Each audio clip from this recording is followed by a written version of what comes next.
Vendosin e drejtorëve në qeverisjen e LDK-s e bën djali i Burim Berishës. Me thonë drejt, nuk merrna me thashëthome, aty ka me vendos Besnik Osmani. Është e vërtet që është përmend që nën kryetar do të jetë Burim Berisha. Mirë po, në qeverisjen e re në Fushë Kosovë të gjithë e din. Vendosin e drejtorëve në qeverisjen e LDK-s e bën djali i Burim Berishës, Guri.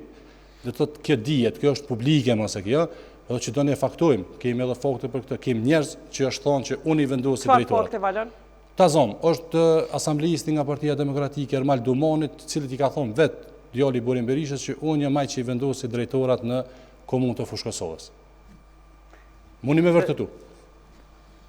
Me thonë drejt, nuk merrna me thashëthome të rrugëve edhe çka deklarohet në për kafe, pret nantes keni me pa një ekip të mrekullueshëm, aty ka me vendos Besnik Osmani zbaku me partnerët e koalicionit, ashtu siç dakordu edhe do të ketë një qeverisje shumë efektive. Nëse shihni raportin e performancës të fundit që obligu para 5 vite, do të shihni progresi në komunën e Fushë Kosovës gjatë 24 muajve të fundit, e një prej tyre u prezantua edhe në tabelën para jush këtu.